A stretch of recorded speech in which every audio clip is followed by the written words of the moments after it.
PT Petrindo Jaya Kreasi mengumumkan penghentian proses buyback saham pada 11 Maret 2026 atau sekitar 2 bulan lebih cepat dari rencana awal yakni 3 Mei mendatang.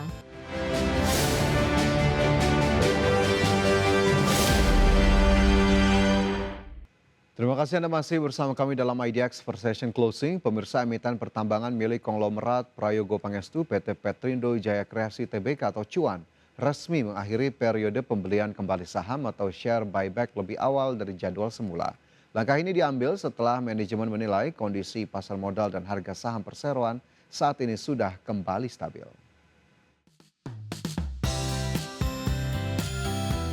PT Petrindo Jaya Kreasi mengumumkan penghentian proses buyback saham pada 11 Maret 2026 atau sekitar 2 bulan lebih cepat dari rencana awal yakni 3 Mei mendatang. Sekretaris Perusahaan Petrindo Robertus Mailando Siahaya menyebutkan, percepatan ini dilakukan karena harga saham perseroan dinilai telah relatif stabil. Aksi korporasi yang awalnya direncanakan berjalan selama 3 bulan sejak Februari lalu ini dilakukan tanpa melalui RUPS sesuai peraturan OJK terkait kondisi pasar yang berfluktuasi signifikan. Meskipun tidak merinci total dana yang dihabiskan dari alokasi maksimal 750 miliar rupiah, laporan registrasi efek per akhir Februari menunjukkan adanya penambahan saham treasury sebanyak 10,2 juta saham. Dengan demikian, total saham hasil buyback perseroan kini mencapai 14,38 juta saham atau setara 0,0128% dari total saham yang beredar. Dalam pelaksanaannya, perseroan menunjuk BNI Sekuritas sebagai perantara perdagangan selama periode tersebut. Merespon berakhirnya masa buyback, saham Cuan terpantau menguat 2,35% ke level Rp1.305 pada penutupan perdagangan Rabu sore. Saat ini Prayogo Pangestu masih tercatat sebagai pemegang saham pengendali dengan kepemilikan mayoritas sebesar 84,1%, sementara porsi masyarakat berada di angka 15,9%. Meski sempat terkoreksi 20% dalam sebulan terakhir, kapitalisasi pasar emiten ini masih terjaga di angka 146,7 triliun rupiah. Berbagai sumber IDX Channel. CEO Danantara Indonesia Rosan Roslani menyebut 1 tahun berdirinya Danantara memiliki makna strategis bagi perekonomian nasional. Lembaga investasi tersebut dinilai menjadi bagian penting dalam upaya memperkuat peran Indonesia di tengah dinamika geopolitik dan geoekonomi global. Menurut Rosan, pembentukan Danantara oleh Presiden Prabowo Subianto merupakan langkah strategis agar Indonesia memiliki kekuatan ekonomi yang lebih besar dan mampu berperan aktif dalam perekonomian global. Danantara juga diharapkan menjadi salah satu engine of growth untuk mendukung target pertumbuhan ekonomi nasional hingga 8%, sekaligus mendorong pemerataan manfaat pembangunan bagi seluruh lapisan masyarakat. Rosan menekankan kehadiran Danantara harus memberi dampak nyata bagi masyarakat. Karena itu BPI Danantara berkomitmen menjalankan tata kelola yang baik dengan standar transparansi, akuntabilitas, dan integrasi tinggi. Apalagi di saat-saat sekarang, di saat di mana tensi politik, geopolitik, geoekonomi sangat tinggi, kalau tidak ada Danantara, kita biasanya hanya menerima pada saat yang tenang, karena kita tidak punya kekuatan sendiri, itu kita terima hanya sedikit. Kita tidak bisa menjadi bagian aktif dalam perekonomian di dunia, perekonomian, bahkan perekonomian di dalam negeri kita sendiri. Tetapi dengan adanya Danantara, kita bisa berperan aktif. Kita bisa membuktikan bahwa kita punya kekuatan.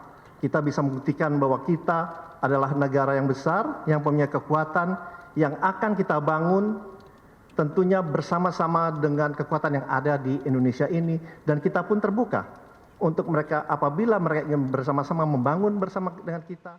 Emiten farmasi PT Kalbe Farma Tbk menyiapkan strategi bisnis untuk tahun 2026 dengan mencermati kondisi daya beli masyarakat dan pergerakan nilai tukar rupiah. Salah satu langkah yang dilirik adalah memperluas penjualan melalui pasar ekspor. PT Kalbe Farma menyiapkan sejumlah strategi bisnis untuk mendorong pertumbuhan kinerja pada 2026. Perusahaan akan memperkuat seluruh lini usaha, mulai dari obat resep produk konsumen nutrisi hingga distribusi dan logistik. Manajemen Kalbe Farma menilai kondisi daya beli masyarakat masih menjadi salah satu faktor yang perlu dicermati dalam menjalankan strategi bisnis, terutama untuk produk farmasi dan konsumsi kesehatan di pasar domestik. Pergerakan nilai tukar rupiah juga menjadi perhatian perusahaan, mengingat sebagian bahan baku industri farmasi masih bergantung pada impor. Sebagai bagian dari strategi pertumbuhan, Kalbe Farma juga melirik peluang ekspansi penjualan ke pasar ekspor untuk meningkatkan kinerja bisnis. Perluasan pasar ekspor dinilai dapat menjadi salah satu langkah untuk mendiversifikasi sumber pendapatan sekaligus mengurangi ketergantungan terhadap pasar domestik. Dengan berbagai strategi tersebut, Kalbe Farma menargetkan dapat menjaga momentum pertumbuhan dan memperkuat posisinya di industri farmasi nasional. Perusahaan optimistis strategi penguatan bisnis dan perluasan pasar akan mendukung kinerja perusahaan di tengah dinamika ekonomi dan industri kesehatan. Berbagai sumber IDX Channel.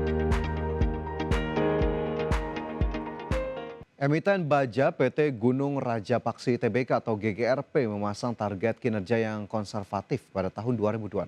Langkah ini diambil seiring kondisi industri baja yang masih menghadapi berbagai tantangan global dan domestik.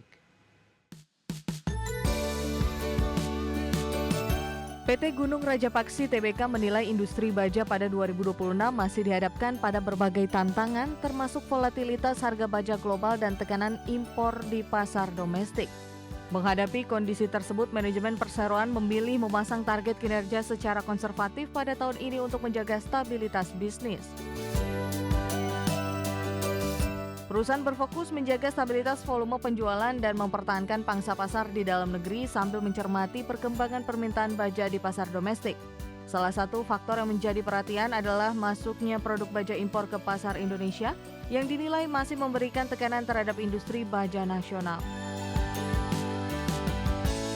Untuk meningkatkan daya saing, perseroan terus memperkuat bisnis inti melalui pengembangan produk baja bernilai tambah dan strategi hilirisasi industri. Perusahaan juga menilai pertumbuhan kinerja dapat meningkat apabila permintaan baja di pasar domestik mulai membaik seiring pertumbuhan sektor konstruksi dan infrastruktur. Dengan pendekatan target yang lebih konservatif, perseroan berupaya menjaga stabilitas operasi dan kinerja perusahaan di tengah dinamika industri baja global. Berbagai sumber IDX Channel. Emiten energi PT Medco Energi Internasional Tbk memperoleh fasilitas kredit dari HSBC cabang Singapura senilai 100 juta dolar Amerika Serikat. Nilai pinjaman tersebut setara sekitar 1,68 triliun rupiah dan akan digunakan untuk kebutuhan umum perusahaan. PT Medco Energi Internasional Tbk menandatangani perjanjian fasilitas pinjaman dengan The Hong Kong and Shanghai Banking Corporation Limited cabang Singapura. Kesepakatan tersebut ditandatangani pada 10 Maret 2026. Nilai pokok pinjaman dalam fasilitas tersebut mencapai 100 juta dolar Amerika yang setara dengan 1,68 triliun rupiah berdasarkan perkiraan nilai tukar saat ini. Fasilitas kredit tersebut memiliki jangka waktu atau tenor selama 60 bulan, terhitung sejak tanggal penandatanganan perjanjian pinjaman. Dana pinjaman akan digunakan untuk kepentingan umum perusahaan, termasuk mendukung operasi perusahaan dan kebutuhan bisnis perseroan serta entitas anak. Fasilitas kredit ini diberikan kepada perseroan atau entitas anaknya yaitu Medco Energi Global Pte Ltd dengan perseroan bertindak sebagai penerima pinjaman sekaligus pemberi jaminan. Perusahaan menyampaikan informasi pinjaman ini sebagai bagian dari kewajiban keterbukaan informasi kepada otoritas jasa keuangan sesuai dengan ketentuan regulasi pasar modal yang berlaku. Manajemen menyebut perolehan fasilitas pinjaman tersebut tidak memberikan dampak khusus terhadap kegiatan operasional maupun kondisi keuangan perusahaan, namun menjadi bagian dari strategi menjaga fleksibilitas keuangan perseroan. Berbagai sumber IDX Channel.